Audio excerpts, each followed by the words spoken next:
ഹരിശ്രീ ഗണപതയേ നമഃ. അവിഘ്നമസ്തു. ശ്രീ ഗുരുഭ്യോ ഗ്രഹേഭ്യോ സ്കന്ധായ ദേവ്യേ നമഃ. നമസ്തേ. ഞാൻ ജ്യോതിഷാചാര്യ നന്ദകുമാർ, തൃശ്ശൂർ തളിക്കുളം. ഇന്ന് ഞാൻ നിങ്ങളോട് പറയുന്നത് ചൊവ്വാദോഷത്തെക്കുറിച്ചാണ്. ചൊവ്വാദോഷം കാരണം പല കുട്ടികളുടെയും വിവാഹം താമസിച്ചു നടക്കുന്നു എന്നുള്ളത് കൊണ്ട് ചൊവ്വാദോഷത്തെക്കുറിച്ച് ഒരു അറിവ് നിങ്ങൾക്ക് നൽകുകയാണ് ചെയ്യുന്നത്. അറിയുക, എന്താണ് ചൊവ്വാദോഷം? ദാമ്പത്യോരൈക്യകാലെ വേദനായ ഹിംബുകേ സപ്തമലഗ്നരന്ധ്രേ ലഗ്നാൽ ചന്ദ്രാഞ്ജ ശുക്രാ അഹിരവീരവീജ ഭൂമിപുത്രോദയഞ്ജ തത്സംയേ പുത്രമിത്ര പ്രചുരധനയുധോ ദമ്പതീ ദീർഘകാലം തസ്മിന്നേകത്രഹീനേ മൃതിരിതി മുനയ പ്രാഹുരത്യാദിമുഖ്യാഹ എന്നാണ് പാപത്വം ചിന്തിക്കുന്നതിനുള്ള പ്രമാണം പറയുന്നത്. പാപത്വം ചിന്തിക്കുന്നത് 12, 2, 4, 7, 1, 8 ഭാവങ്ങളിൽ പാപന്മാർ നിൽക്കരുത് എന്നാണ് പ്രമാണം. ഈ ഭാവങ്ങളിൽ ചൊവ്വ നിൽക്കുമ്പോൾ അത് ചൊവ്വാദോഷമായി പറയുന്നു. ഗ്രഹനിലയിൽ 1, 2, 4, 7, 8, 12 ഭാവങ്ങളിൽ ചൊവ്വ നിൽക്കുന്നതാണ് ചൊവ്വാദോഷം എങ്കിലും 7, 8 ഭാവങ്ങളിൽ ചൊവ്വ നിന്നാലാണ് കടുത്ത ദോഷം.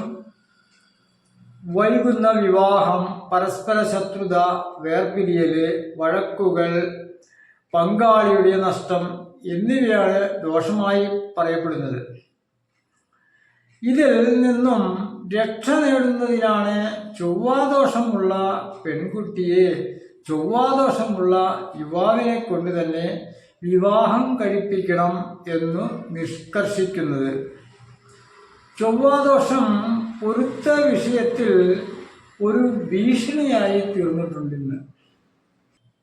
ധനേ വ്യയേ ജ പാതാളേ ജാമിത്രേ ജ്യേഷ്ഠമേ കുജ സ്ത്രീണാം ഭർത്തൃവിനാശായ പുംസാം ഭാര്യാവിനാശനം. അതായത് വിവാഹ വിഷയഭാവങ്ങളിൽ 2, 12, 4, 7, 8 ചൊവ്വ നിന്നാൽ സ്ത്രീക്ക് ഭർത്തൃനാശവും പുരുഷന് ഭാര്യയും നശിക്കും എന്ന ഒരു പ്രമാണം ചൊവ്വാദോഷത്തിന്റെ പേരിൽ പ്രചാരത്തിലുണ്ട്. ഇവിടെ പാപത്വത്തിന്റെ അളവ് 2, 12, 4, 7, 8 ഒന്നിനൊന്ന് കൂടി വരുന്നു. അറിയുക, ചൊവ്വ ഒരു മംഗളഗ്രഹം. ചൊവ്വ ഒരു മംഗളഗ്രഹമാണ്. സന്തോഷത്തിനും സംതൃപ്തിക്കും സുഖത്തിനും ചൊവ്വ നിദാനമാകുന്നു. ജാതക ഗ്രഹനിലയിലെ ചൊവ്വയുടെ സ്ഥിതി എങ്ങനെയെന്ന് പരിശോധിച്ചാണ് ജാതകനെ ചൊവ്വ ഗുണം ചെയ്യുമോ ദോഷം ചെയ്യുമോ എന്നു തീരുമാനിക്കേണ്ടത്. ചൊവ്വയെ വിവാഹഭാവത്തിൽ കണ്ട ഉടനെ ചൊവ്വാദോഷം ഉണ്ടെന്ന് തീരുമാനിക്കാൻ പാടില്ല.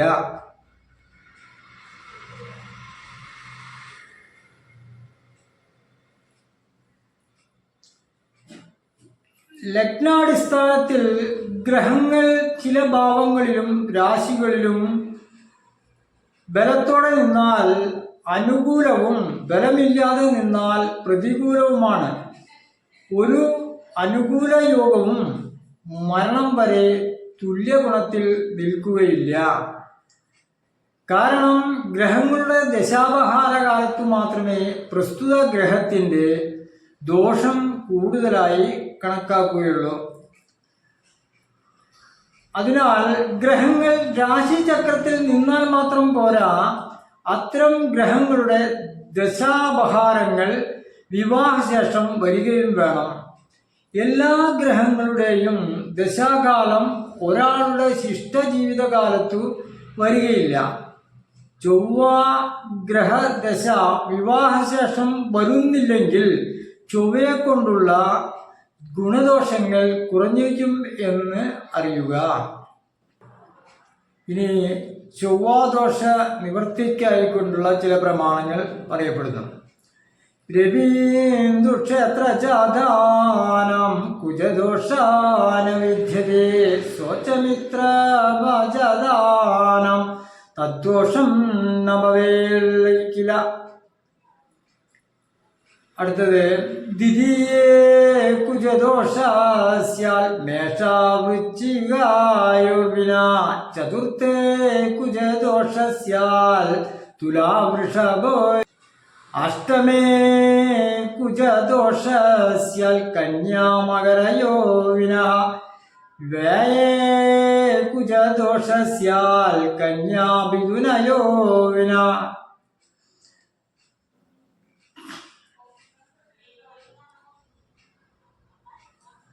ഗ്രഹനിലയിലെ മറ്റു ഗ്രഹങ്ങളുടെ സ്ഥിതിയും യോഗവും ദൃഷ്ടിയും ദശയും അപഹാരവും നോക്കി ചിന്തിച്ചാൽ ഇത്തരം ഭീഷണിയെ അതിജീവിക്കാൻ സഹായിക്കുന്ന പരിഹാര ഗ്രഹസ്ഥിതികൾ കണ്ടെത്താൻ കഴിയും.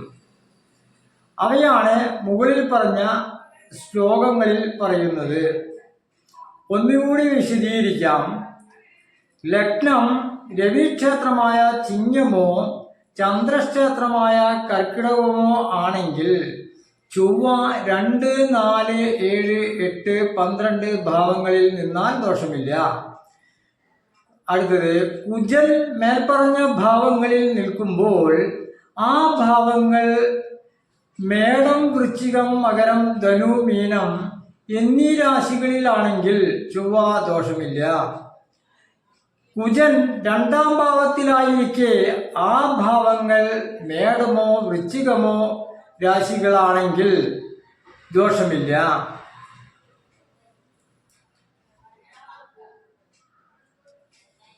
അടുത്തത് കുജൻ നിൽക്കുന്നത് 4ാം ഭാവത്തിലാവുകയും ആ രാശികൾ കുജന്റെ സമക്ഷേത്രങ്ങളായ ഇടവമോ തുലാമോ ആയാൽ ദോഷമില്ല.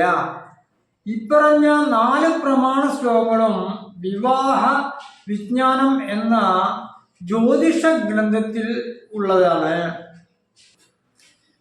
നവമേ ശുഭസംയുക്തേ സഭാവേ അസ്തേ അഷ്ടമേ വിവ പതിപുത്ര സുധാ നാരീ മോദതേനത്ര സംശയ എന്ന നിയമപ്രകാരം സ്ത്രീജാതകത്തിൽ 7, 8ലും പാപഗ്രഹങ്ങൾ നിന്നാലും 9ാം ഭാവത്തിൽ ബലവാനായ ഒരു ശുഭഗ്രഹം നിന്നാൽ സ്ത്രീക്ക് ഭർത്തൃസുഖവും പുത്രസുഖവും അനുഭവിക്കാൻ കഴിയും എന്നും. അടുത്തത് പറയുന്നു, കുജൻ 8ാം ഭാവത്തിൽ നിൽക്കുന്നത് കന്യരാശിയിലോ മകരരാശിയിലോ ആണെങ്കിൽ ദോഷമില്ല. കുജൻ അതായത് ചൊവ്വ 12ാം ഭാവത്തിൽ മിഥുനത്തിലോ കന്നിയിലോ നിൽക്കുന്നതെങ്കിൽ ദോഷമില്ല. വിശദീകരിക്കാം.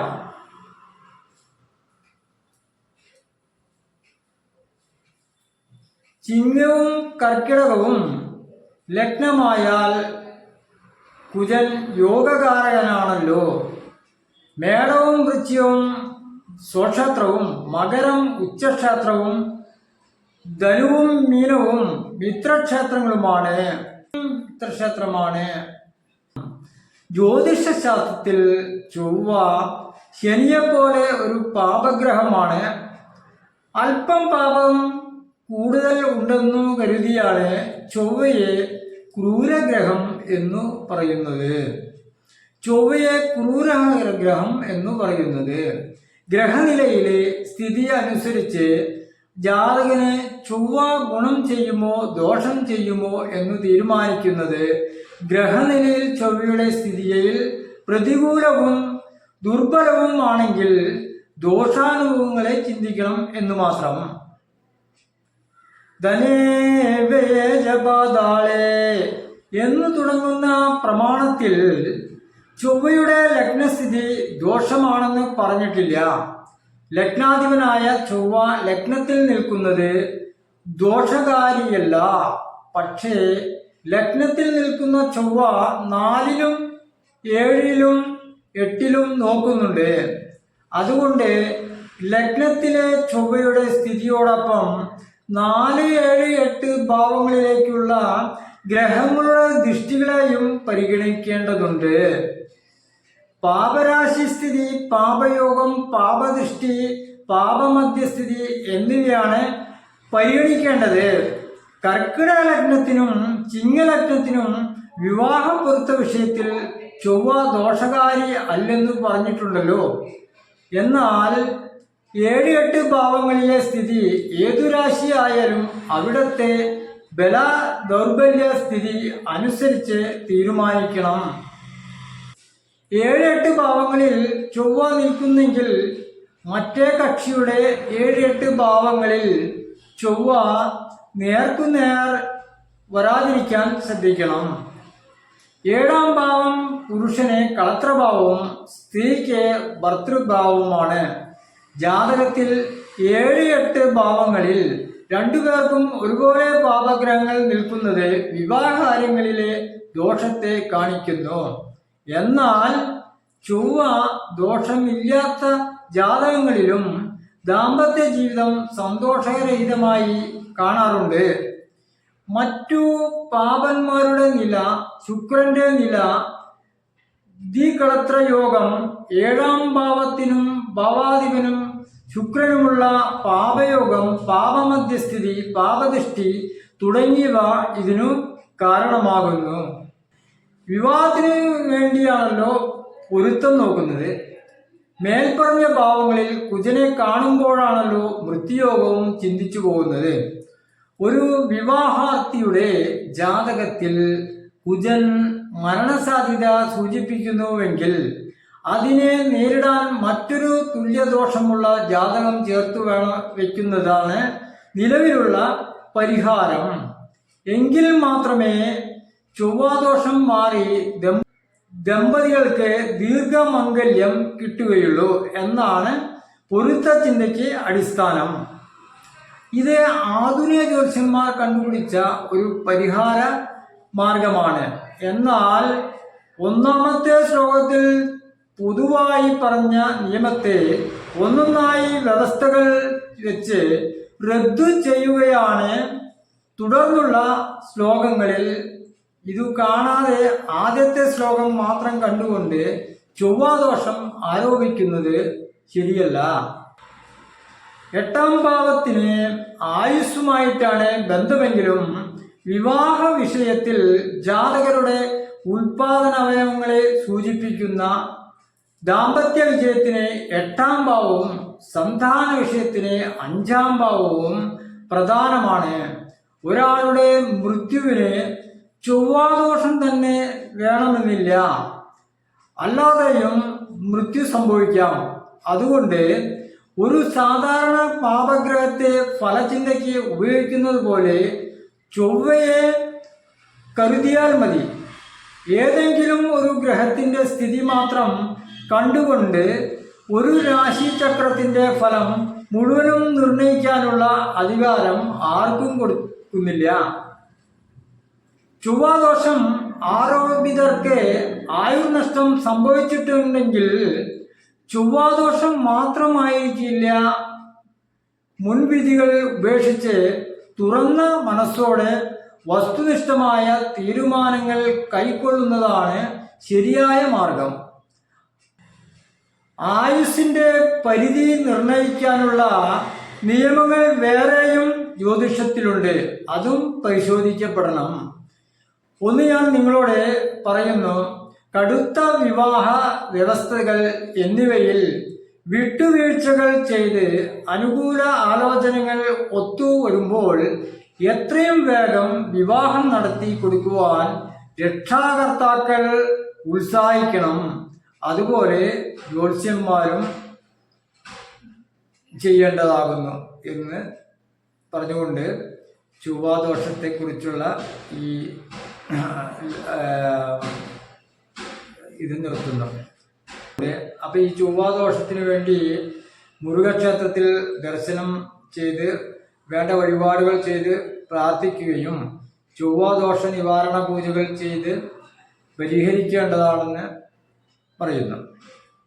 അപ്പോൾ നിങ്ങളുടെ ചൊവ്വാദോഷങ്ങളെല്ലാം മാറി ദാമ്പത്യ ജീവിതം സുഖകരമാകട്ടെ എന്ന് പ്രാർത്ഥിച്ചുകൊണ്ട് നിർത്തുന്നു. നന്ദി, നമസ്തേ. ഇനിയും എൻ്റെ ഈ ചാനൽ സബ്സ്ക്രൈബ് ചെയ്യാത്തവരുണ്ടെങ്കിൽ സബ്സ്ക്രൈബ് ചെയ്യുക. ബെൽ ബട്ടൺ അമർത്തി എല്ലാ വീഡിയോകളും നോട്ടിഫിക്കേഷൻ വരുമ്പോൾ കാണണം നിങ്ങൾ. നന്ദി, നമസ്തേ. ലൈക്ക്